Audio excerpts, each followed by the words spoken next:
Sudahkah sampai kepadamu ya Muhammad berita tentang Al-Ghashiyah? Apa itu Ghashiyah? Ada yang berpendapat bahwa Ghashiyah itu adalah ismun min asma al-qiyamah. Satu di antara nama-nama kiamat. Dan nama-nama kiamat itu di dalam Al-Quran sampai mencapai 82 nama tentang kiamat itu. Ada Al-Qari'ah, kemudian juga Al-Qiyamah, dan begitu seterusnya. Lah salah satunya dari 82 nama kiamat itu adalah Al-Ghashiyah. Dan dalam kaidah Al-Quran, sebuah peristiwa yang banyak namanya menunjukkan itu bukan peristiwa biasa, tapi peristiwa yang luar biasa. Ya, karena kiamat itu peristiwa yang luar biasa. Tapi juga ada yang mengatakan bahwa Al-Ghashiyah itu ismun min asma'in nar. Nama dari nama-nama neraka. Jadi nama neraka itu salah satunya adalah Al-Ghashiyah.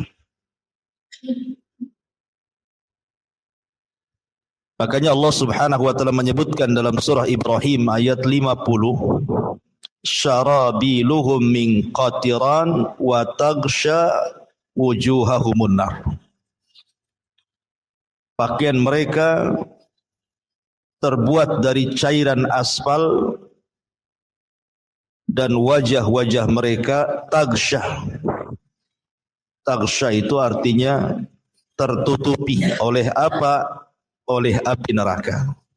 Taghsha itu sama dengan kalimat ghashiyah.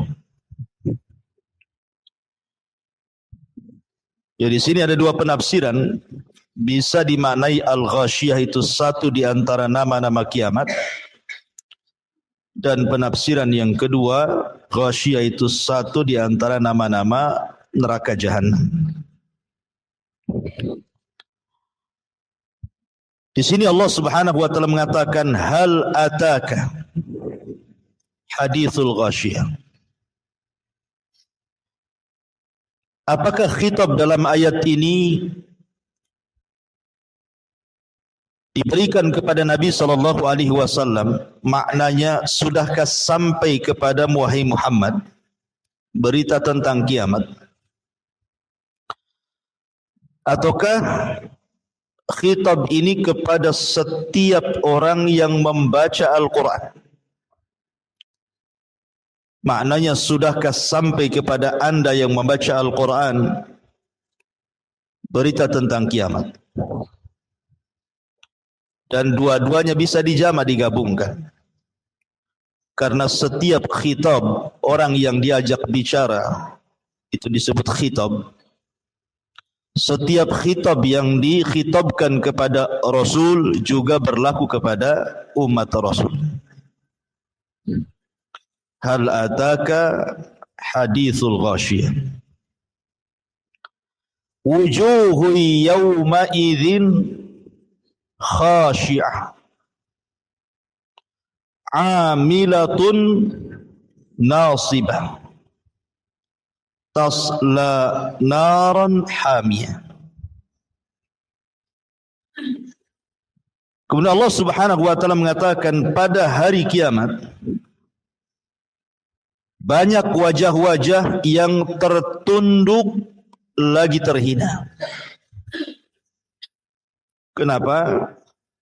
Karena mereka bekerja sangat keras, lagi kepayahan, tetapi ujungnya mereka memasuki api neraka yang sangat-sangat panas.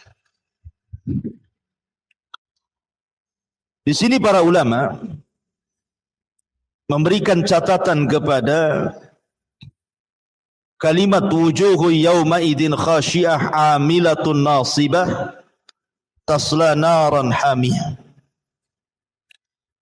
Ada yang mengatakan bahwa ayat ini bercerita tentang hari kiamat.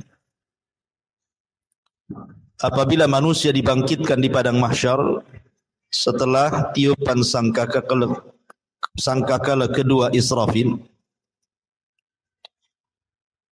maka ada orang-orang yang mereka betul-betul khusyuk. Betul-betul khusyuk di hadapan Allah Subhanahu wa taala dan ingin bekerja keras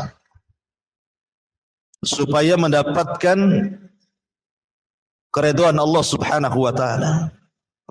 Pertanyaannya, apakah bermanfaat? Tentu tidak akan bermanfaat.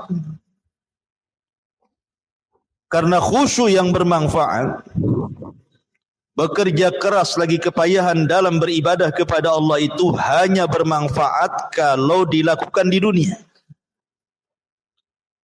Di akhirat itu tidak akan berlaku lagi. Karena di akhirat itu yaumul hisab. Hari di mana kita dituntut pertanggungjawaban. Kalau mau khusyuk ya di dunia. Kalau mau bekerja keras untuk beribadah dan kepayahan dalam ibadah di dunia, baru manfaat untuk akhirat. Makanya Ali radhiyallahu anhu mengatakan, al-yaum yaumul amal wa ghadan yaumul hisab. Sekarang di dunia inilah tempat kita beramal dan besok di akhirat itu tempat kita dihisab. Jadi kalau ingin khusyuk ya di dunia. Dan ibadah itu memang ada kepenatan, ada kelelahan. Ibu sholat, lelah sholat itu. Kalau mau mengikuti betul-betul sunnah Nabi SAW. Karena ibadah itu kan tingkatan-tingkatan. Ada ibadah itu jelek sekali. Ada ibadah itu pertengahan. Ada ibadah itu baik sekali. Dan itu yang bisa melakukannya kita sendiri. Ada yang ibadah asal-asalan kan Bu? Orang beribadah itu asal-asalan saja. Yang penting kewajibannya menurut dia sudah selesai.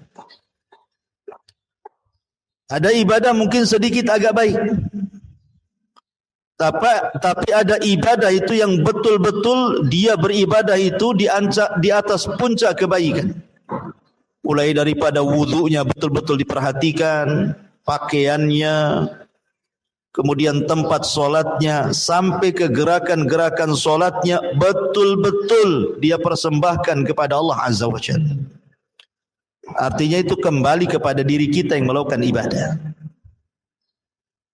Karena kehusyuan itu dikembalikan kepada kita sebenarnya. Kalau wudunya saja bermasalah, macam mana mau khusyuk solatnya? Tapi kalau dalam berwudu dia sudah memperhatikan betul-betul bagaimana cara wudu Nabi, kemudian masuk ke dalam solat dan dia memperhatikan bagaimana solat Nabi, sallu kama ra'aitumuni usalli, solatlah kalian sebagaimana melihat aku solat, insyaallah dia akan mendapatkan kehusyuan. Dan ulama ada yang mengatakan bahwa mendapatkan khusyuk itu karena didahului sebelum solat dia tidak pernah bermaksiat. Kalau sebelum solat dia bermaksiat kepada Allah, maka masuk ke dalam solat itu akan sulit mendapatkan kehusyuan. Karena maksiat itu melahirkan keras hati. Ketika masuk dalam solat, kerasnya hati itu menghilangkan khusyuk. Ya. Kemudian yang kedua, menghadirkan azamatullahi azza wa jalla. Betul-betul dia hadirkan kebesaran dan kemuliaan Allah Subhanahu wa taala. Bahwa dia itu seorang hamba, seorang yang lemah, di hadapan dia adalah zat yang sangat kuat, yang sangat kaya, maka dia akan mendapatkan kekhusyuan tersebut. Ini penafsiran yang pertama. Maksudnya ayat ini bicara tentang hari kiamat. Ada orang-orang yang mereka ingin khusyuk, ingin bekerja keras supaya diterima oleh Allah Subhanahu wa taala, tapi percuma. Makanya lihat bagaimana sebagian orang-orang di neraka itu, di padang mahsyar itu, mereka mengatakan sebagaimana dihikayatkan dalam Al-Quran. Mereka mengatakan wa qalu absarna wa sami'na na'mal salihan inna muqinun. Ya Rabb, kami sekarang sudah melihat bagaimana jahanam di hadapannya. Ya Rabb, kami sudah mendengar. Kemudian dia mengatakan absarna wa sami'na na'mal salihan. Kami ingin dikembalikan ke dunia supaya bisa beramal saleh. Dan kami yakin sekarang dengan adanya surga dan neraka. Manfaat? Tidak. Ucapan seperti ini tidak manfaat. Jangankan lagi di akhirat, di alam kubur saja penduduk barzah itu mengatakan laula akhartani ila ajalin qarib la asaddaqa wa akum minas salihin, kan. Kalau seandainya Allah Subhanahu wa taala berikan kesempatan sekali lagi saya hidup di dunia, maka saya akan sedekahkan seluruh hartaku dan saya akan bergabung bersama orang-orang yang soleh. Manfaat? Tidak ada manfaatnya. Karena ucapan ini diucap setelah kematiannya. Begitu juga setelah terjadinya kiamat, tidak ada manfaat. Tetapi yang bermanfaat itu harusnya ketika dia masih hidup, dia mengatakan sami'na wa ata'na. Dia tidak mengatakan sami'na wa absarna, karena di dunia kan perkara-perkara surga neraka itu kan gaib, tidak melihat, sehingga harus diyakini.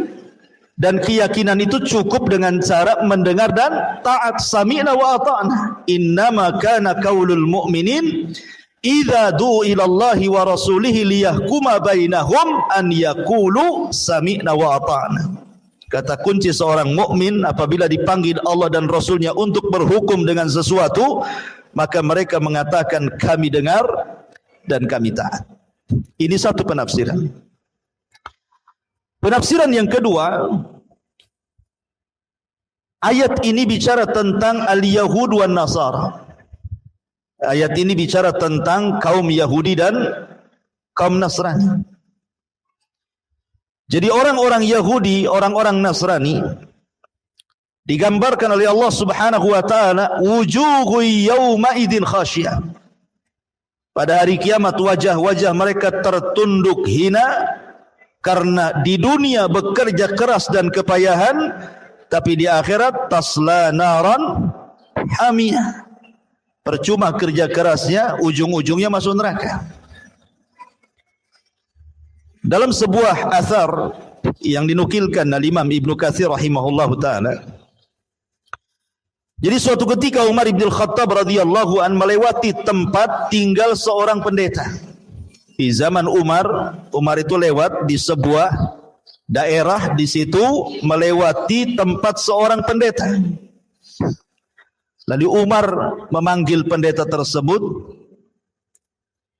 Kemudian tiba-tiba ketika muncul pendeta tersebut di hadapan Umar bin Khattab radhiyallahu an, tiba-tiba kemudian Umar memandang pendeta itu wa yabki, kemudian menangis. Sang pendeta heran, kok gara-gara memandang dia kok bisa nangis gitu ya. Akhirnya pendeta mengatakan, ya Amiral Mukminin ma yubkik. Wahai Amiral Mukminin, apa yang membuat Anda menangis ketika melihat diriku? Maka Umar radhiyallahu anhu mengatakan, dzakartu qaulallahi azza wajalla, aku teringat dengan firman Allah kepadamu, amilatun nasibatun tasla naran hamiyah. Kata Umar bin Khattab radhiyallahu an, ada orang-orang yang bekerja keras dan juga keletihan dalam beramal saleh di dunia, tapi ujung-ujungnya Allah masukkan ia ke dalam neraka. Fadzakal ladzi abkani, itulah yang menjadikan aku menangis, kata Umar. Sambil mengisyaratkan kepada pendeta itu maksudnya. Ya. Kenapa demikian? Karena setelah diutusnya Nabi sallallahu alaihi wasallam, seluruh agama tidak berlaku. Inna dina indallahil Islam. Agama yang paling diridhai Allah itu hanyalah agama Islam. Wa man yabtaghi ghairal islami dinan falan yuqbala minhu. Barang siapa yang mencari selain Islam itu sebagai agamanya, falan yuqbala minhu, dia tidak akan diterima. Cukup sampai di sini tidak. Wa huwa fil akhirati minal khasirin, dan dia di akhirat termasuk orang-orang yang rugi. Kenapa bahasa Quran mengatakan di akhirat termasuk orang rugi? Kenapa tidak Allah katakan di akhirat masuk neraka umpamanya? Di akhirat masuk jahanam, di akhirat akan diadab. Tetapi Allah bahasakan wa huwa fil akhirati minal khasirin, dan dia di akhirat termasuk orang rugi, ya karena di dunia lelah letih ibadah, tapi di akhirat masuk neraka kan rugi.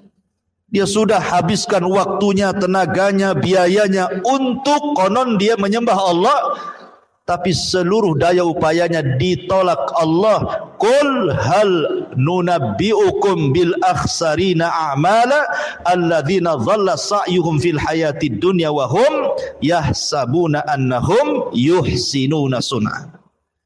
Maukah kuhabarkan kepada kalian, kata Allah, orang yang paling rugi amalannya, mereka lah orang-orang yang sudah berupaya keras di dunia, wahum yahsabuna annahum yuhsinuna sun'ah, sementara mereka mengira bahwa usahanya itu sebuah kebaikan, padahal bukan kebaikan.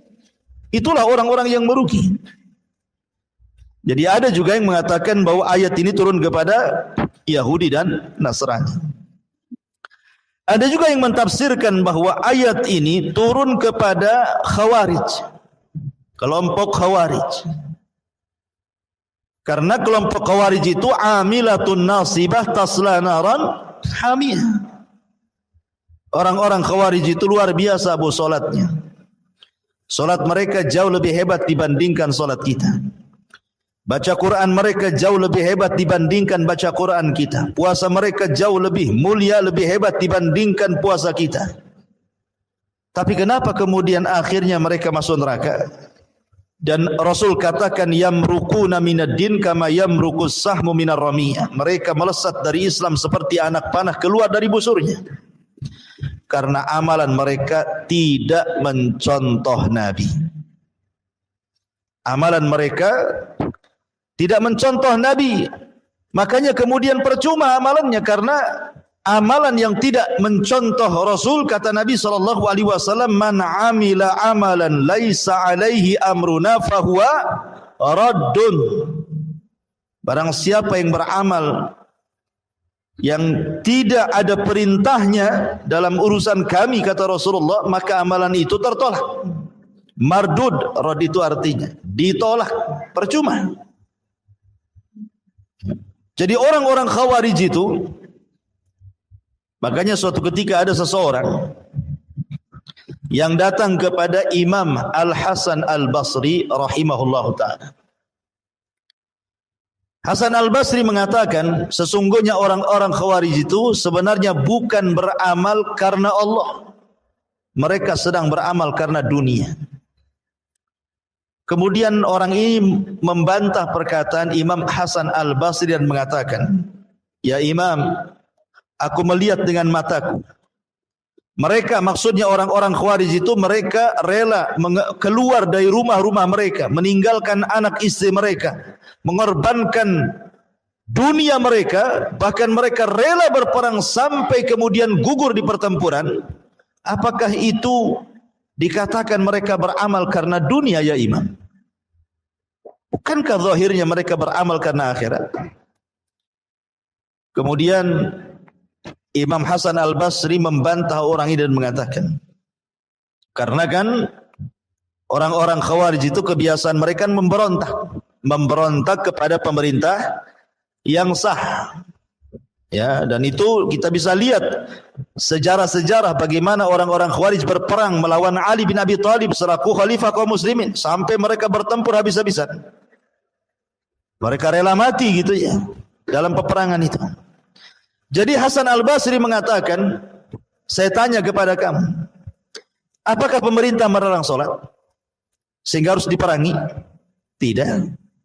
Apakah pemerintah melarang kalian berpuasa sehingga harus diperangi? Maka orang ini mengatakan tidak. Apakah pemerintah melarang haji sehingga harus diperangi? Orang ini mengatakan tidak. Apakah pemerintah melarang engkau berpakaian muslim seperti ini? Dia mengatakan tidak. Apakah pemerintah melarang ibadah-ibadah? Tidak. Kenapa harus diperangi? Kalau memang pemerintah membiarkan kita solat, membiarkan kita puasa, membiarkan kita haji, membiarkan kita berpakaian muslim, membiarkan kita beribadah, lalu apa gunanya Anda menyerang pemerintah itu apa? Kan tujuan kita untuk ibadah. Lah kita sudah bisa ibadah, kenapa kemudian diserang? Tujuan kita ini wa ma khalaqtul jinna wal insa illa liya'budun, dan kita sudah bisa beribadah dengan tenang. Apalagi yang Anda cari? Kenapa Anda membuat kerusuhan untuk supaya ibadah kita tidak tenang jadinya?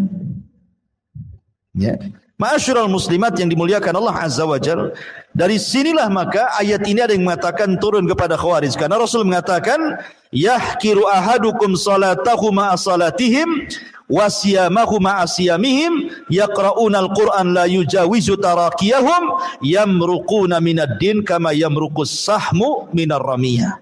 Salah seorang di antara kalian meremehkan salatnya di hadapan salat mereka, puasanya di hadapan puasa mereka, bacaan Qur'annya di hadapan bacaan Qur'an mereka, akan tetapi mereka keluar dari Islam sebagaimana anak panah melesat dari busurnya. Mereka lelah bekerja tetapi mereka tidak berpahala, seperti anak panah keluar dari busurnya. Percuma. Jadi ayat ini juga ada yang mengatakan turun kepada siapa? Orang Khawarij. Ya. Tasla naran hamiyah. Maka ada orang-orang yang lelah letih bekerja di dunia tapi ujung-ujungnya masuk ke dalam neraka. Ada yang dibaca tusalla naran hamiyah, ada yang dibaca tasla naran hamiyah. Kemudian Allah mengatakan tusqa min ainin aniyah. Tusqa min ainin aniyah. Orang-orang yang masuk ke dalam neraka itu diberi minum dari sumber air yang sangat panas. Masih kisah Hasan Al-Basri rahimahullahu ta'ala. Hasan Al-Basri suatu ketika membuat kajian seperti ini. Tiba-tiba muridnya ini memberikan air mineral, air putih, ya, untuk minum sang imam. Kayak ibu ya kalau saya kisah kajian kan kasih minuman gini. Jadi Hasan Al-Basri ini memandang minuman itu, tiba-tiba dia menangis. Hanya gara-gara memandang air mineral ini, tiba-tiba menangis. Sang murid nih yang menghidangkan air tersebut merasa bingung. Salah apa? Saya hanya menghidangkan minuman saja. Kenapa sang imam tiba-tiba menangis ketika memandang minuman itu? Kemudian ditanya, wa mayubkika ya imam? Kenapa anda menangis wahai imam? Maka Hasan Al-Basri mengatakan, tadzakkartu umniyata ahlin nar. Aku teringat dengan angan-angannya penduduk neraka. Kemudian ditanya, wa ma umniyatu ahlin nar ya imam? Lalu apa angan-angan penduduk neraka itu wahai imam? Maka Imam Hasan Al-Basri membacakan satu ayat. Wa nada ashabun nar ashabal jannah an afidhu alaina minal ma' au mimma razaqakumullah. Kita tahu bahwa neraka dan sorga itu masing-masing ada jendela. Penduduk sorga bisa melihat penduduk neraka juga bisa menyaksikan penduduk sorga. Jadi penduduk neraka ini berteriak-teriak, wa nada ashabun nar ashabal jannah. Berteriaklah penduduk neraka kepada penduduk surga. Apa teriakannya? An afidhu alaina minal ma. Bisa enggak kalian hantarkan air yang Allah anugerahkan kepada kalian di surga, hantarkan ke neraka. Atau dari apa saja yang Allah rizkikan kepada kalian di surga. Maka Allah Subhanahu wa taala jawab, innallaha harramahuma 'alal kafirin.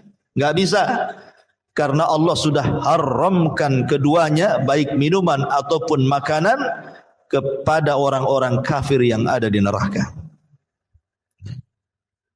Jadi di neraka itu tidak ada air. Maksudnya tidak ada air yang Allah anugerahkan seperti air-air yang Allah anugerahkan di surga. Sungai madu, sungai susu, sungai bersih gitu alirannya, sungai khamar, tidak ada di neraka itu. Yang ada air yang sangat mendidih, kalau seandainya diminum maka hancur semua perutnya. Itulah tusqa min ainin aniyah, diberi minum dari sumber air yang panas. Jadi ketika penduduk neraka itu kehausan, mereka memanggil-manggil Allah dan mengatakan, ya Rabb, berikanlah minum untuk kami kehausan. Maka mereka akan disuguhkan air minum yang sangat panas sekali, yang menghancurkan seluruh badannya. Kemudian Allah mengatakan, laisa lahum ta'amun illa min dharih. Laisa lahum ta'amun illa min dharih. Tidak ada makanan bagi mereka penduduk neraka selain daripada pohon dhari'. Apa pohon dhari'? Ada yang mengatakan bahwa pohon dhari' ini sejenis tumbuhan yang banyak durinya. Tumbuhan yang banyak durinya. Dan tumbuhan itu buahnya disebut dhari' karena ada racun. Ya.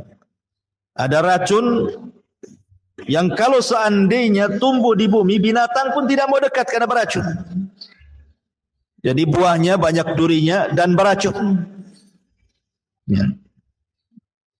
Ini dhari yang ada di bumi. Bagaimana dhari yang ada di neraka? Tentu makanan ini sangat-sangat luar biasa.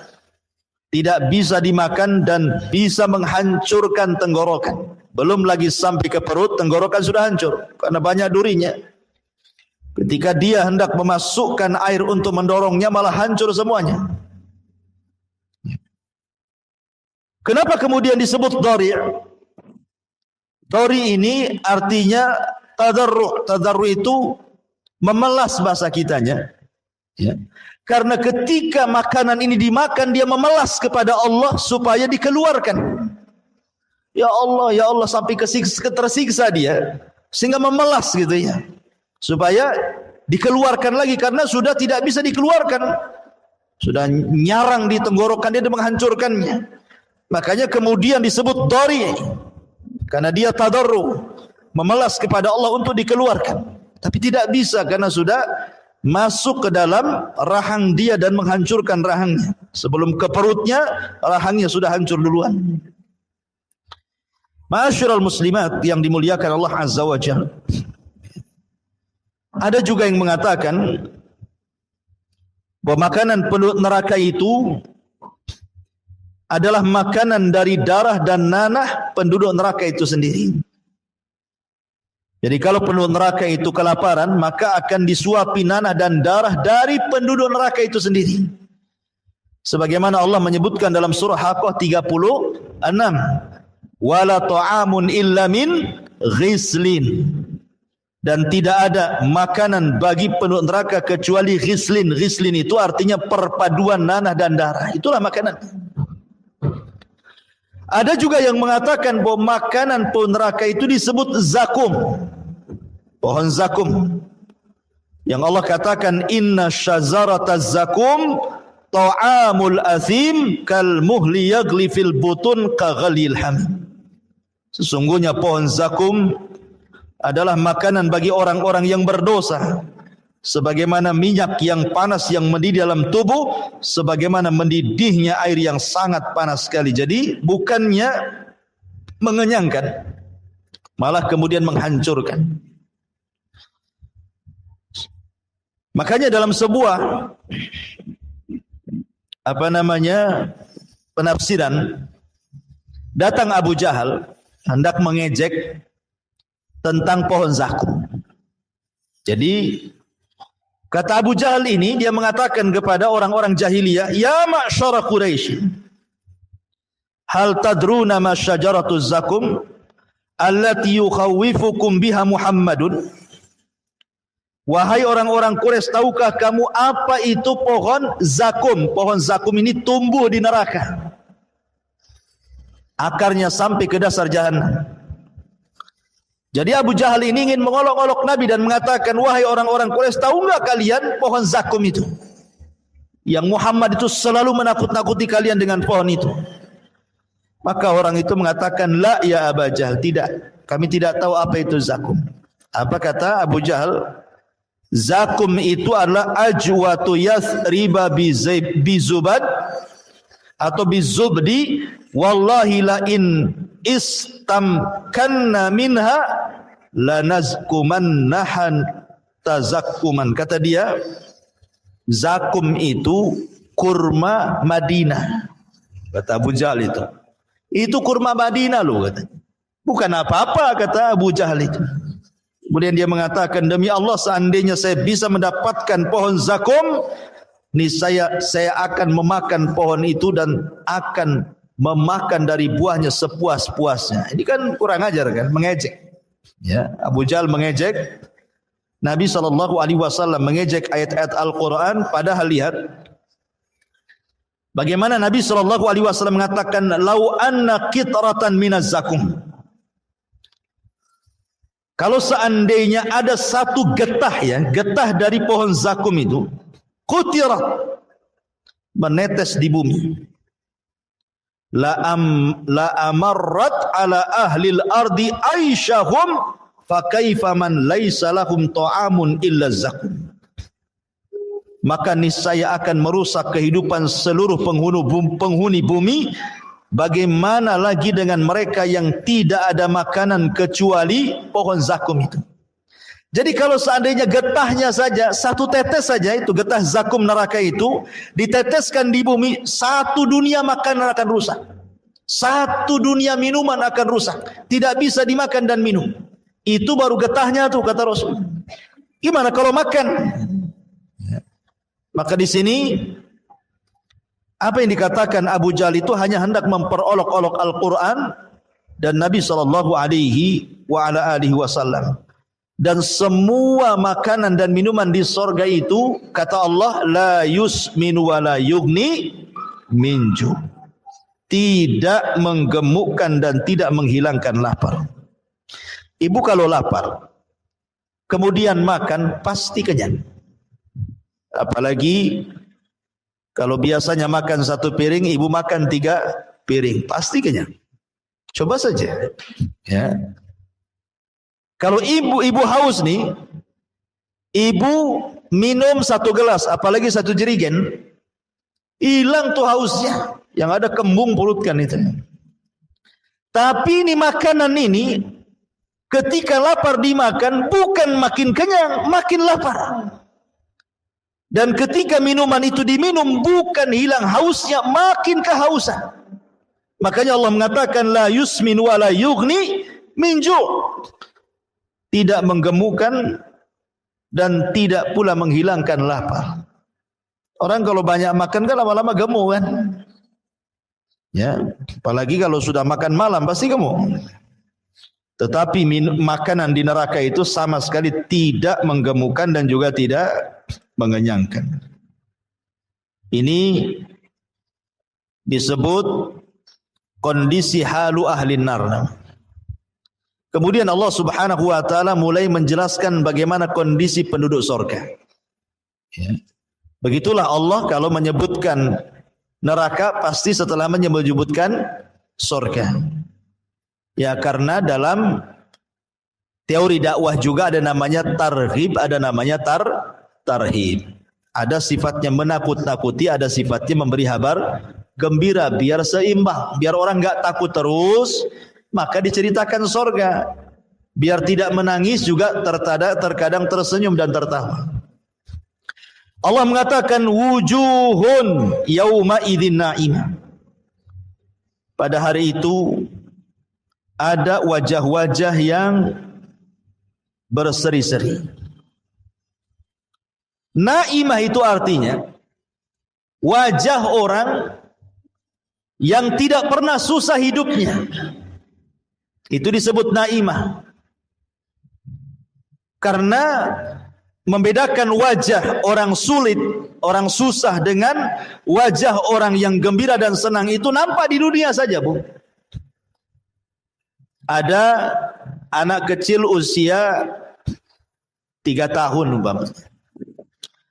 Yang satu anak pejabat, ya, hidupnya di gedung mewah, fasilitasnya luar biasa, bajunya bagus-bagus, makanannya enak-enak, terawat, ada AC-nya, ada pembantunya, semua nikmat isi rumahnya.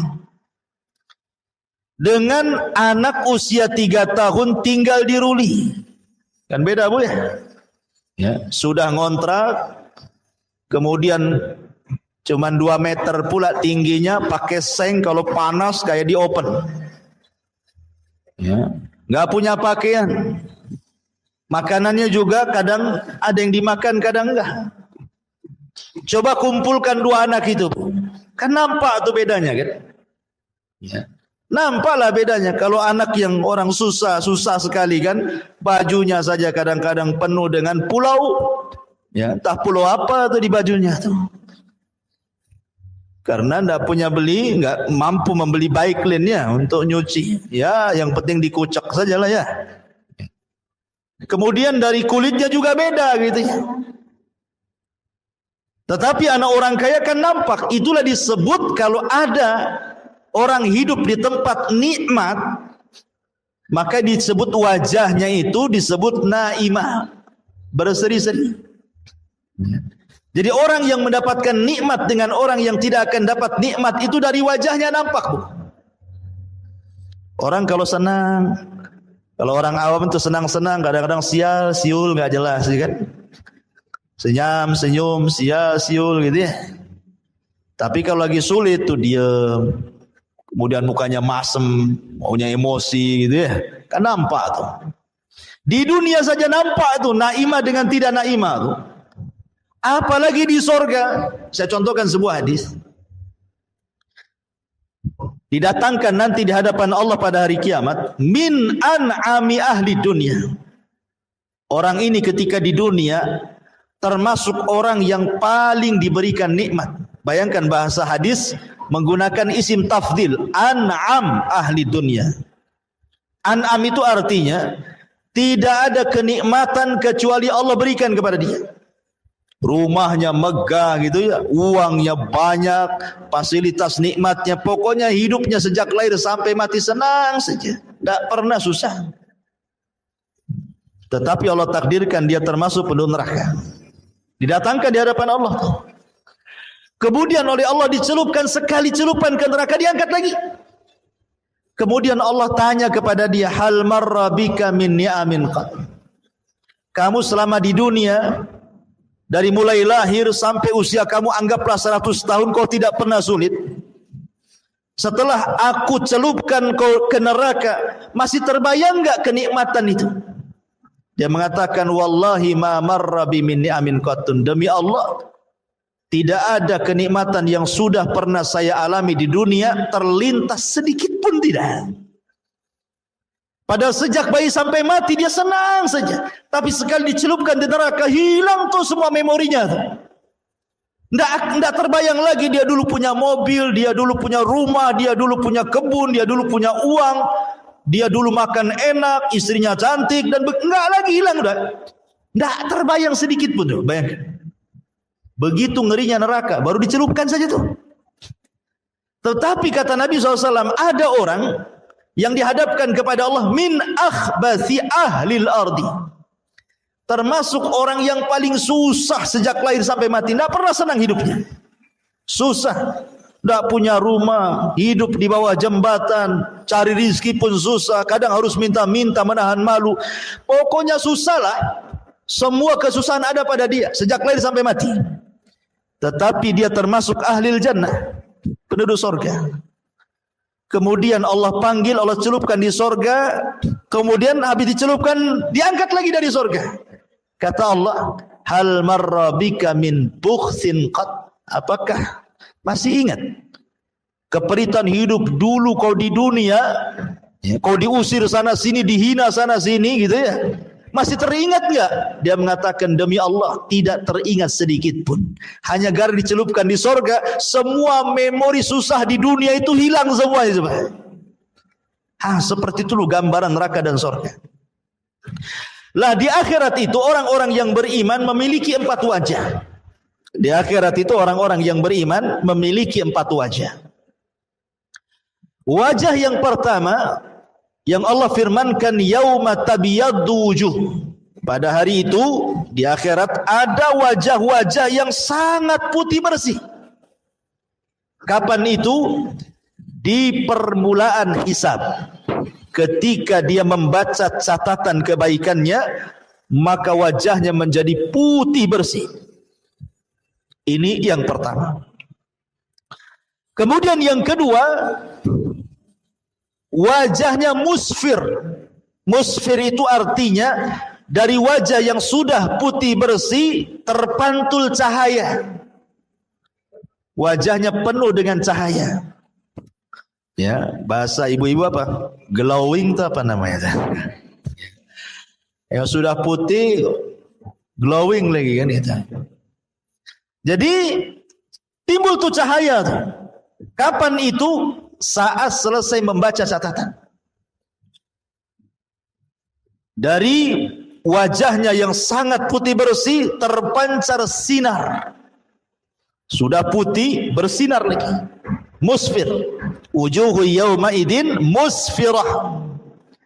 Dhahikatu mustabsirah. Dan dia pun tertawa karena senang. Ini 2 wajah sebelum masuk surga.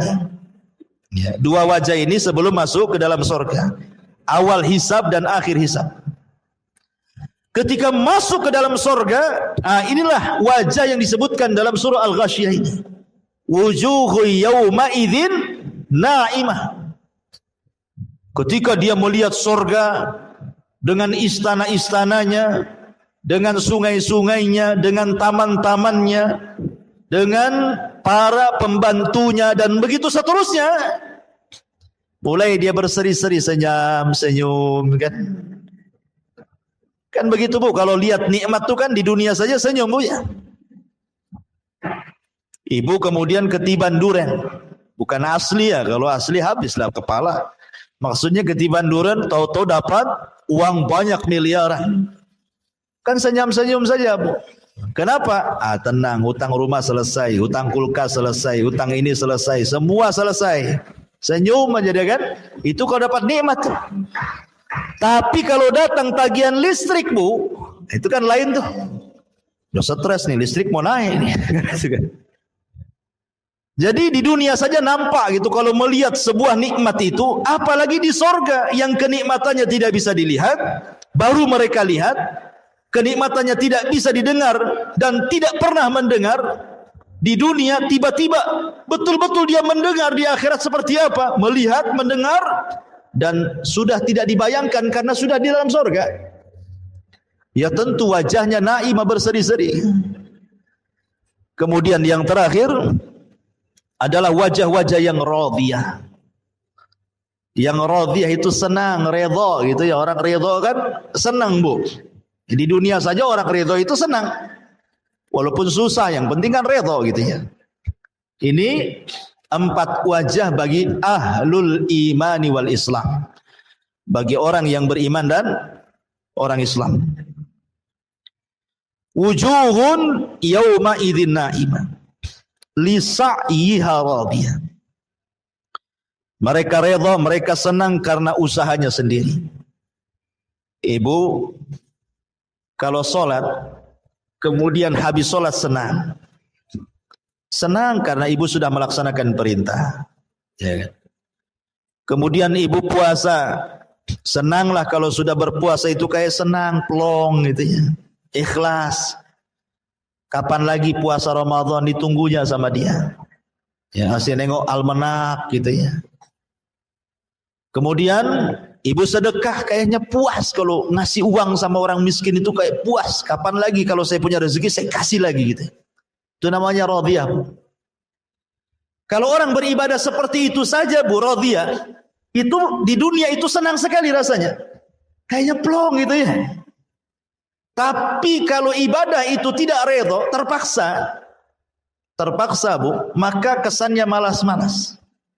Nggak senang melakukan ibadah itu. Kalau sudah datang waktu sholat gitu kan, aduh sholat lagi nih. Belum tidur dah azan. Dari mulai itu kan gelisah dia. Ya.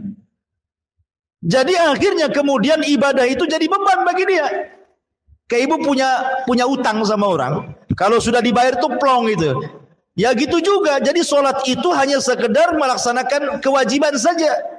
Kalau sudah sholat kayaknya plong. Plong itu maksudnya bukan senang, tapi kayaknya sudah terbayar tuh utang tuh gitu. Begitu. Ya. Jadi ada orang-orang di dunia saja kita melaksanakan ibadah penuh ikhlas, ridho, ditunggu kapan sholat asar datang, itu sudah bagi kita itu tidak terbebani semua ibadah itu. Apalagi di sorga yang tidak ada ibadah sama sekali. Ma'asyiral muslimat yang dimuliakan Allah Azza wa Jalla. Maka orang yang merasa ridho dengan ibadahnya, maka itu orang yang akan mendapatkan redha dari Allah. Jadi kalau dia redha dengan ibadahnya sendiri, maka itu sebab terbesar mendapatkan keredhaan Allah. Demi Allah Bu, mendapatkan keredhaan Allah kata para ulama itu bukan perkara sulit.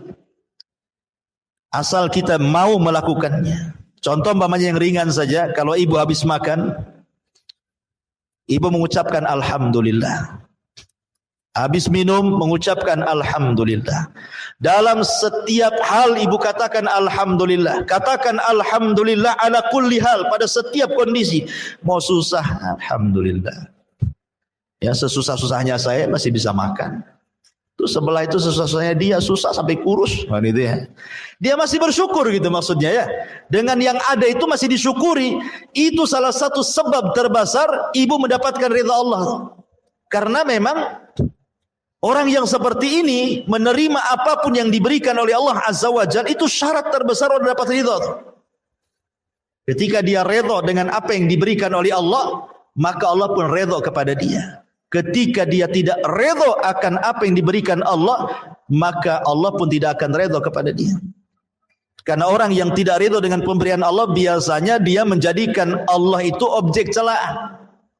Biasanya seperti itu. Orang yang tidak redha nih pemberian Allah, Allah jadi objek celaan kita tuh. Ya. Ya Allah, kenapa aku saja yang susah? Kenapa enggak sebelah saja disusahkan tuh? Nah ini ya. Kasih aku aja yang sakit bertahun-tahun. Kenapa orang itu sehat-sehat saja? Ya. Kasih aku aja anaknya nakal. Kenapa orang anak-anak baik, anak-anak orang itu baik ya? Karena engkau tidak mendidiknya kan gitu. Jadi malah Allah yang disalahkan tuh.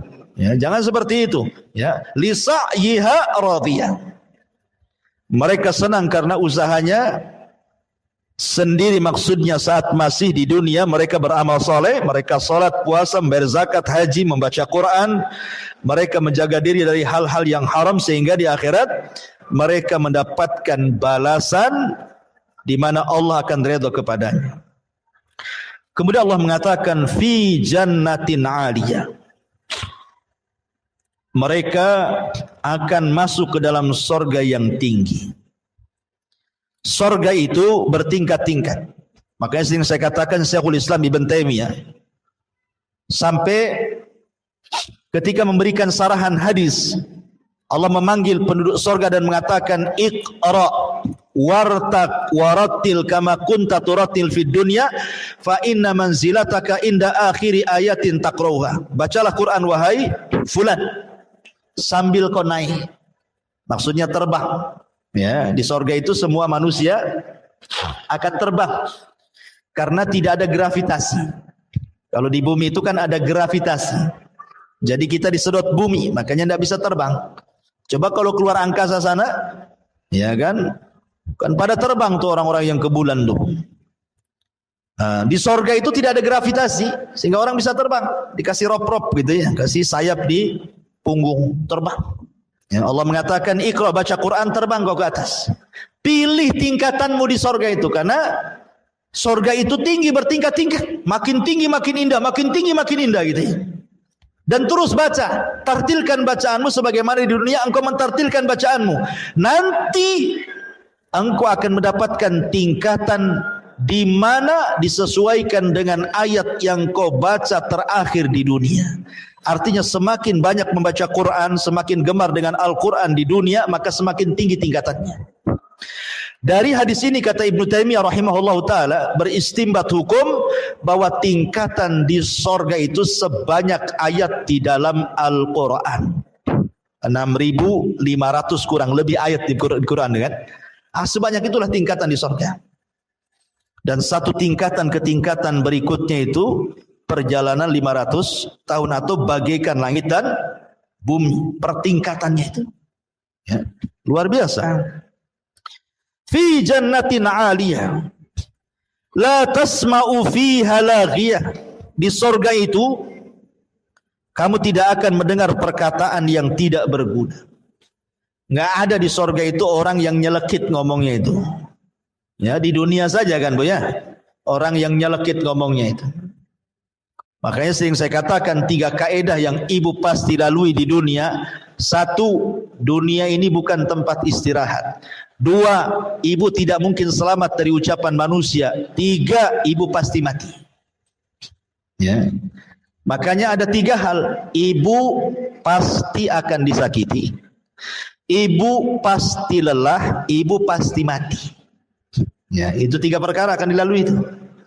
Tidak selamat, orang tidak akan selamat, orang tidak akan istirahat di dunia. Artinya akan tetap ada ujian. Selesai dari ujian ini datang pula ujian yang lain. Selesai ujian yang lain, datang pula ujian yang lainnya. Begitulah dunia, darul bala, tempat ujian. Manusia tidak akan selamat dari ucapan manusia. Ibu mau sembunyi di mana saja tetap ibu diomongin orang.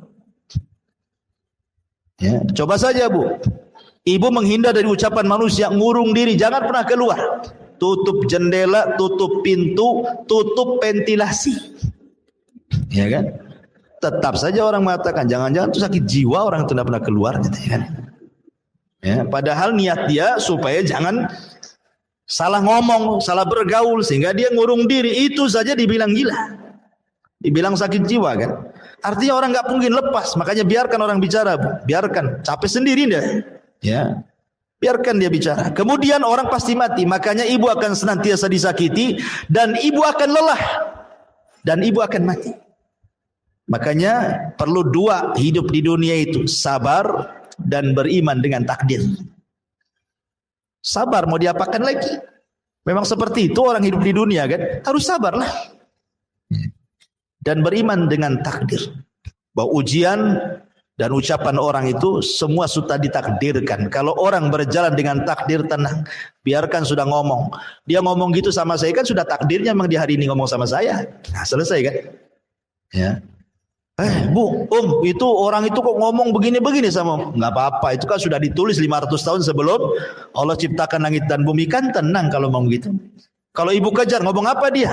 Oh, kurang ajar, sampaikan. Wah, itu tidak jadi, itu perang namanya, ya kan? Jadi berjalan dengan takdir. Ya, lah di sorga itu nggak akan ibu dapati orang-orang kayak gini nih. Kenapa?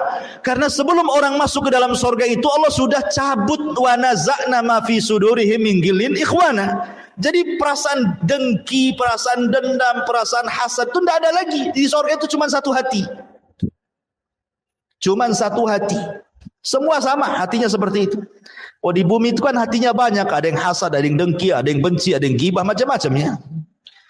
Kemudian Allah mengatakan fiha ainun jariyah. Di sana ada mata air yang mengalir. Di sorga itu mata air banyak. Ada yang mengalir kayak sungai, ada yang memancar dari bawah kayak pancuran. ya dari bawah ke atas tuh, memuncrat gitu ya. Ada yang pancuran dari atas. Ya kalau orang Jawa Barat bilang curug namanya ya. Itu muncrat dari bawah, dari atas ke bawah. Ada yang dari bawah ke atas, ya, memancur. Ada yang ya kayak kita di dunia lah kita lihat. Seperti itu di sorga juga ada. Makanya kan kalau ada, aduh gatel kali hidung ini. Jadi kalau ada nih, kita lihat tempat rekreasi coba kan, yang didatangi orang itu kan. Ya kalau di Majalengka di tempat saya itu banyak curug tuh biasanya. Ada air terjun itu sampai meteran tinggi. Itu jadikan tempat wisata kan? Karena apa? Karena keindahannya. Orang datang semua ke situ. Sampai dari mana-mana daerah tuh ingin datang ke curug itu coba. Hanya pengen melihat air tumpah dari atas saja, itu saja. Coba ingat ya. Lah di sorga lengkap, ada yang tumpah dari atas, ada yang muncrat dari dalam bumi ke atas gitu ya, dari dalam sorga ke atas, ada yang mengalir, lengkap di sorga itu. Kelas salah satunya adalah fiha ainun jariyah.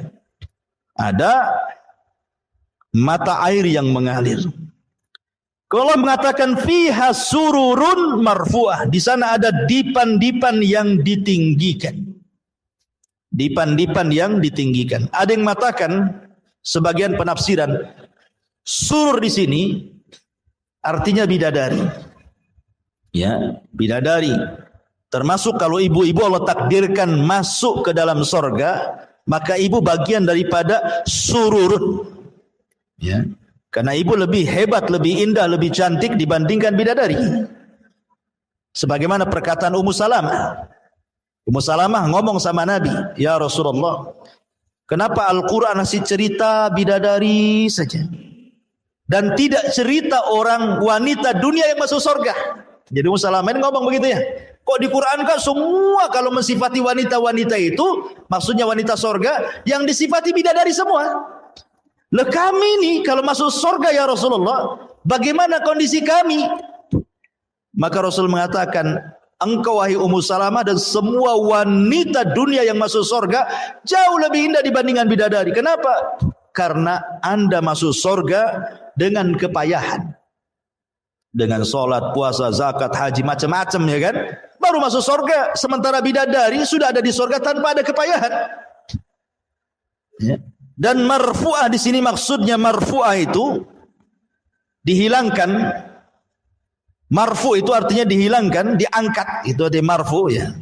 Maksudnya diangkat, baik tempatnya diangkat oleh Allah, baik kemudian pakaiannya juga betul-betul terangkat. Allah berikan sutra yang bermacam-macam lapisnya, termasuk juga diangkat dari semua aib dan cacat yang ada di dunia, di surga tidak ada. Ya, ibu tidak berak, ibu tidak kencing, ibu tidak mengeluarkan dahak, ibu tidak meludah, ibu tidak ada haid, ibu tidak nifas gitu ya. Ya, badannya pun tidak bau, keringatnya juga minyak misik yang keluar gitu. Kalau di bumi kan sesuai yang ibu makan kan keringat itu. Makan jengkol bau jengkol keringat. Makan pete bau pete kan itu. Jadi di sorga itu yang keluar ya keringat, karena beraknya penduduk sorga itu ya keringat. Kalau kita kan betul-betul kotoran yang keluar kan. Kalau di sorga itu makan gak ada berhenti, tapi tidak buang hajat. Cara membuangnya dengan keringat itu. Dan keringatnya wangi. Jadi di sorga itu semua terangkat. Yang kurang-kurang cantik di bumi semua cantik di sorga itu.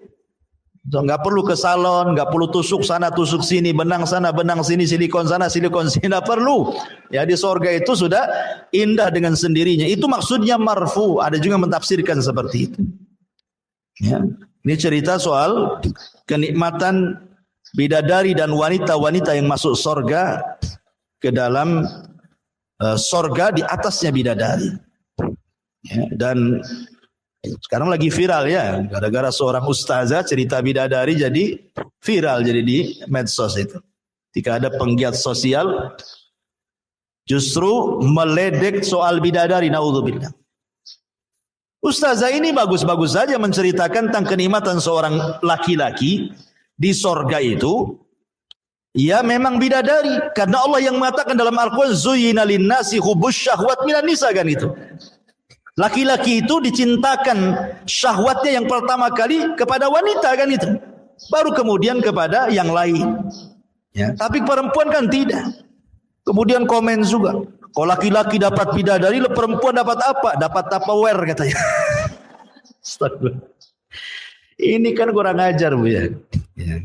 Perempuan itu kenikmatannya jelas banyak. Apa yang disukai di dunia Allah berikan di akhirat semuanya. Sesuai dengan fitrahnya, kan gitu. Jadi ini masalah-masalah ilmiah. Jangan kemudian dibantah dengan lelucon. Bantah secara ilmiah kalau tidak suka. Yang namanya khilaf itu ya biasa dalam Islam. Tapi bantah secara ilmiah. Apalagi sampai kemudian mengucapkan kalimat jorok, naudzubillah. Tidak perlu saya ceritakan. Ya, ibu tonton di YouTube saja. Dan jangan lupa juga YouTube Humairah Channel. Kemudian wa aqwabun maudhu'ah, dan gelas-gelas yang tersedia. Maudhu'ah itu maksudnya, jadi gelas yang diminum itu, pamannya datang nih, ibu mau minum apa? Madu ke, susu ke, asir ke, terserahlah. Air sorga itu semua enak. Ya. Jadi kalau kita di dunia ini, contoh nih mau minum es durian, ya. Sekarang lagi musim durian nih. Jadi ibu kan harus datang dulu mana orang jual jus durian. Cari dulu, baru dapat. Ya. Baru pulang. Sampai rumah rupa gula ditaruh. Udah 2 hari nggak bisa diminum. Ya kan? Jadi kalau kita mau minum itu sulit sekali. Di sorga itu sudah disediakan tuh. Apa yang terbayang pengen minum apa itu sudah ada. Dan setelah diminum gelasnya bersih sendiri. Kemudian terletak di tempatnya masing-masing. Ibu ini kalau mau makan, coba habis makan nyuci piringnya. Ya kan? Habis cuci piring dikeringkan piringnya. Habis kering baru letakkan di tempat piringnya. Susah kali mau kerja di dunia ini. Mau makan saja susah gitu ya. Ya. Mau makan aja sulit. Harus dibersihkan pancinya, ininya, itu macam-macam. Di surga nggak ada. Itu maksudnya wa aqwabu maudhu'ah. Jadi tidak perlu nyuci piring, nggak perlu nyuci gelas, tidak perlu naruh di tempatnya, tertaruh sendiri gitu ya. Siapa yang mengantar? Yang mengantar itu anak-anak kecil, wildanun mukhalladun. Jadi ada anak-anak kecil yang lucu-lucu di sorga itu. Dia tidak pernah besar. Segitu saja umurnya. Umur lucu-lucu. Kalau ibu punya anak kan, bayi, enak ya nampaknya. Apalagi kalau sudah mulai bicara ngomong tuh ya. Nah, sudah mulai manggil umi, abi, mungkin 3 tahun, 4 tahun sudah enak. Tapi coba kalau sudah besar sedikit, 10 tahun mulai jengkel tuh. Ya, 15 tahun langsung megap-megap ibu kan. Makin dia nakal. Ya, sudah tua anaknya mau nyekik saja, katanya durhaka sama orang tuanya. Jadi di sorga itu anak-anak itu tidak pernah dewasa ya, umuran lucu-lucunya mereka lah yang bawa gelas, yang ngasih minuman, kan enak tuh. Ya, kenikmatan yang luar biasa. Yatufuna alaihim wildanun mukhalladun. Kemudian wa namariku masfufa. Dan namarik, bantal-bantal sandaran yang tersusun. Ya, kita kan di rumah kalau kenapa orang beli kursi bagus-bagus ya supaya enak kan duduknya ya. Daripada ruangan yang ada kursinya nyandar di tembok. Ya. Sakitlah punggung ini ya, tiap harinya dari tembok ya kan. Kan kalau bisa beli kursi yang bagus sampai mahal jutaan, ratusan juta pun ada gitu. Surga nggak usah beli ya. Sudah ada bantal-bantal sandarannya. Wazarabiyu mabthusah. Kemudian permadani yang terhampar, sajadah gitu ya. Dan namarik itu biasanya sajadah-sajadah yang digunakan para pejabat, orang-orang kaya, para penguasa. Orang-orang miskin tidak punya, paling tikar kalau kita ini ya. Jadi itu diberikan kepada penduduk surga. Kemudian setelah itu Allah mengatakan afala yang duruna ilal ibili kaifa khuliqat. Sampai di sini Allah ceritakan penduduk surga, kemudian beralih ke tema yang lain. Afala yang duruna ilal ibili kaifa khuliqat. Maka tidakkah mereka memperhatikan bagaimana unta diciptakan? Kenapa, apa hubungan cerita surga dengan diciptakan unta? Allah itu maha mampu menciptakan apapun di bumi. Unta pun bisa Allah ciptakan, makhluk yang aneh. apalagi Allah ciptakan di sorga lebih mampu lagi, gitu maksudnya. Apa yang dihajatkan manusia di sorga, Allah mudah menciptakannya. Jadi ketika Allah katakan, tidakkah kau lihat unta diciptakan supaya kita berpikir tidak ada yang mustahil di sorga, itu semua tersedia. Di bumi saja ditampakkan bagaimana Allah ciptakan unta dengan mudah. Karena unta ini binatang yang aneh. Aneh sendiri. Satu-satunya binatang yang bisa hidup di padang pasir cuma unta. Kuda tidak bisa. Mati kuda. Ya. Karena unta itu kalau minum, kemudian dia taruh tuh minumannya di tempat dia, dalam tubuh dia, sehingga 3-4 bulan walaupun tidak mendapatkan air, dia tetap hidup.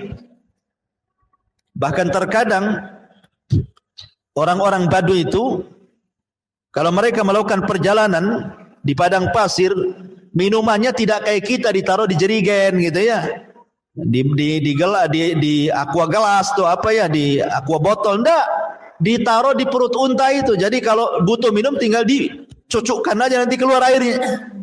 Simpanan unta tuh. Coba dia bisa menyimpan air dalam tubuhnya tuh. Kalau kuda 3 hari tak minum, matilah di padang pasir kepanasan. Ya, tapi unta luar biasa. Dan unta itu binatang yang paling jeli. Kalau dia pergi sekali saja, dia bisa pulang tanpa nyasar. Padahal padang pasir, kalau diinjak, datang angin, tertutuplah bekas injakannya kan. Sehingga tidak ada bekas kita ini berjalan, karena sudah tertutup dengan pasir yang terbawa angin. Tapi unta tahu kemana dia pergi, kemana dia pulang. Gak pernah nyasar. Tapi ingat, unta pun tidak akan melupakan orang yang menyakitinya. Pendendam unta. Ya, kalau ibu nabok unta, maka unta akan ingat ibu sampai dia mati. Wajahnya nampak tuh, hidungnya, matanya, rambutnya semua. Tahu tuh kalau nampak dari jauh dikejar, Bu. Mendendam. Dan dia hafal siapa yang menyakitinya. Mana ada binatang secerdas unta kayak gini coba. Belum lagi kemudian kencingnya pun obat unta itu ya. Nah, di zaman Rasul ada orang-orang Oroniun itu yang sakit datang kepada Rasul. Kemudian Rasul mengambil kencing air unta, suruh minum. Sembuh dia. Ya, jadi kalau ibu punya penyakit, minum banyak-banyak kencing unta. Ya, tapi nggak ada di Indonesia. Titip sama orang umroh. Ya, minumnya sambil pegang hidung, ya, karena bau. Dan banyak lagi keistimewaan untanya. Tapi walaupun gitu, unta nurut sama pemiliknya. Walaupun anak-anak, kalau dia tahu anak itu pemilik dia, nurut, duduk, berdiri. Walaupun anak kecil, kalau tahu itu pemiliknya tuh. Tapi kalau bukan pemiliknya, tidak bisa diatur dia. Jadi memang luar biasa unta itu. Dan banyak lagi keistimewaan unta luar biasa. Makanya Allah jadikan tanda-tanda kuasanya. Afala yang duruna ilal ibili kaifa khuliqat. Wa ila samai kaifa rufi'at. Dan langit bagaimana ditinggikan. Langit itu bentuknya bangunan, tapi bisa bertahan di langit tanpa tiang dan tidak roboh ke bumi. Ini kuasa siapa? Kuasa Allah. Ya. Ada sebuah kisah Bani Israel. Ketika menjelaskan sifat Allah dalam ayat kursi itu, wala sinatun wala naum. Allah itu tidak pernah tidur apalagi ngantuk.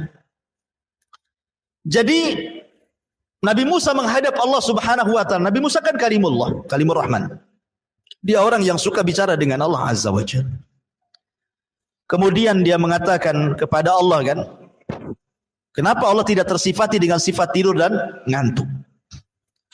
Kemudian Musa suruh berdiri. Kemudian 2 tangannya suruh seperti ini. Kemudian diletakkan 1 piring di tangan kanannya, kemudian 1 piring di tangan kirinya, kemudian diisi air. Kemudian Allah merintahkan agar diam seperti ini. Ya. Karena kelamaan Nabi Musa ngantuk dia. Ngantuk akhirnya terlepas piringnya, pecah gitu ya. Dan Allah mengatakan, ya Musa, kalau seandainya aku tersifati dengan sifat ngantuk apalagi tidur, maka alam semesta ini akan berlaku seperti piring yang kau pegang itu. Kalau sempat Allah ngantuk, wah, bertabrakan semuanya tuh di langit itu. Kiamat yang ada. Makanya Allah itu salah satu sifatnya, sifat sempurna bagi Allah itu tidak ngantuk dan tidak tidur. Tapi bagi manusia itu sifat yang tidak sempurna. Orang tidak bisa tidur itu. Kalau ada orang tidak bisa tidur, itu sifat kurang bagi dia. Karena manusia itu sempurna kalau dia tidur. Kalau 2 hari bu tidak tidur, kepala itu pusing bu ya. Karena bukan sifat kita. Sifat kita itu ngantuk tidur. Makanya kalau sholat ngantuk kata Rasulullah, tidur dulu sesaat baru bangun supaya nggak ngoceh ketika sholatnya, supaya dia tahu apa yang dibaca gitu. Kalau orang ngantuk kan nggak tahu yang dibaca tuh. Ya, akhirnya baca salah dia. Ada orang yang baca salah itu ya, baca surat Qul ya ayyuhal kafirun la a'budu ma la apa la a'budu ma ta'budun wala antum abiduna ma a'bud lakum dinukum waladhdallin katanya. Lakum dinukum waladhdallin. Amin lagi lah kan jadinya. Kapan selesainya salatnya si ke Fatihah terus kan? Harusnya lakum dinukum waliyadin, lakum dinukum waladhdallin coba. Ya karena ngantuk kan itu ya. Jadi bahaya orang ngantuk itu. Salah-salah jadinya baca Quran. Jadi langit itu kuasa Allah, bangunan tapi tidak jatuh pada tidak ada tiangnya. Wa ilal jibali kaifa nusibat, dan gunung-gunung bagaimana ditegakkan. Maksudnya gunung-gunung bagaimana nusibat itu ditancapkan sebagai fasak. Sebab kalau tidak ada gunung lini ini kita jalan nggak bisa. Kenapa bumi itu istiqrar gitu ya? Kita bisa jalan pakai kaki bisa, pakai sepeda bisa, motor bisa, mobil.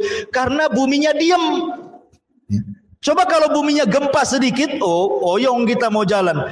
Siapa yang menjadikan bumi diam? Allah. Pakai apa? Pakai gunung ditancap-tancapkan jadi pasak. Makanya buminya diam. Nah, itulah kuasa Allah ya. Makanya pada hari kiamat caranya Allah membuat bumi ini hancur dengan cara apa? Dicabut dulu gunungnya. Dicabut dulu gunungnya, kemudian diterbangkan ke langit, ditubruk-tubrukan gunung satu dengan sehingga tinggal debunya. Makanya Allah mengatakan seperti kapas yang berterbangan, berhamburan. Nah, ketika sudah tidak ada gunung, terjadi gempa, hancur bumi, ya kan? Kemudian wa ilal ardi kaifa sutihat, dan bumi bagaimana dihamparkan.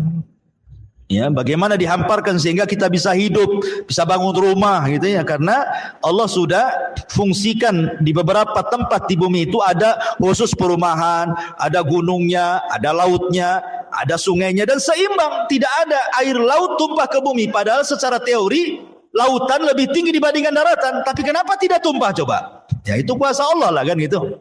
Ya. Itu kuasa Allah Subhanahu wa taala.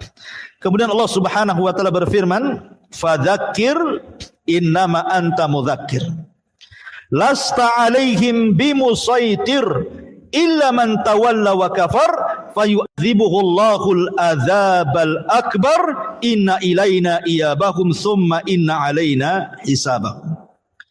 Maka berilah peringatan wahai Muhammad, sesungguhnya engkau wahai Muhammad hanyalah tugasnya memberi peringatan. Engkau bukan orang yang berkuasa atas mereka, kecuali jika ada orang yang berpaling lagi kafir, maka Allah akan mengazabnya dengan azab yang besar. Sesungguhnya kepada kamilah mereka akan kembali.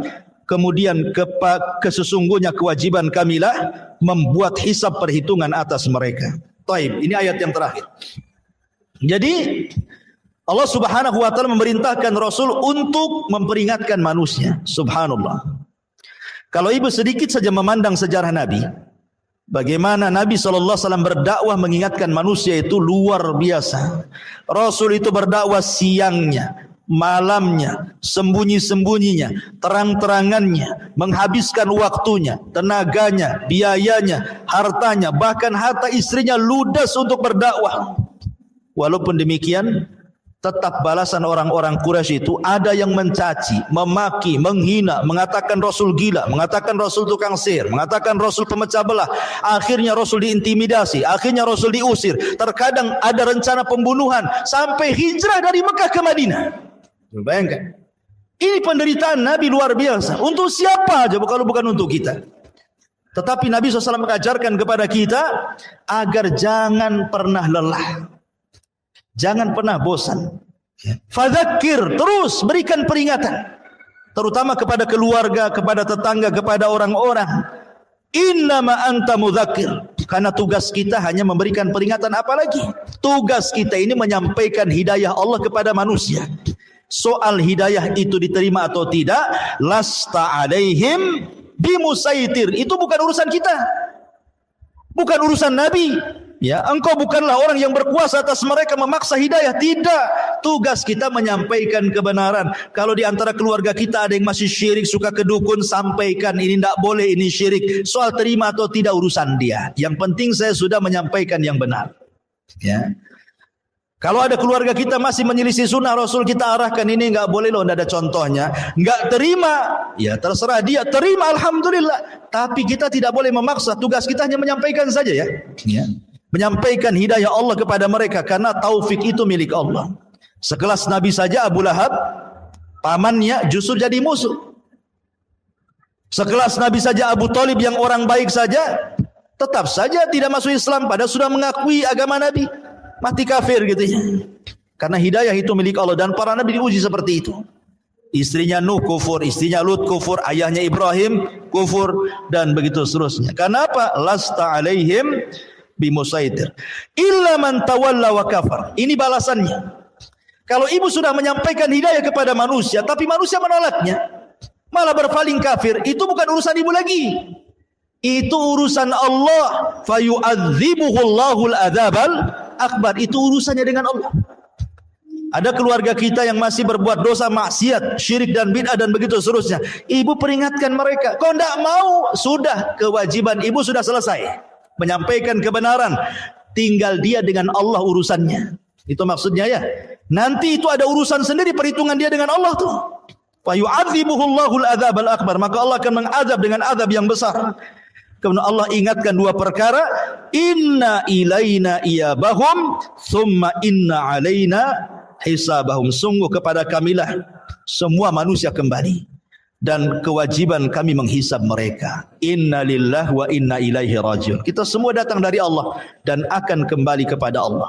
Dan di sana ada hisab. Ingat bahwa setiap apa yang kita katakan, kita ucapkan, kita lakukan di dunia, semua ada pertanggungjawaban di hadapan Allah. Dan semua akan kembali kepada Allah, dan Allah akan menghisabnya.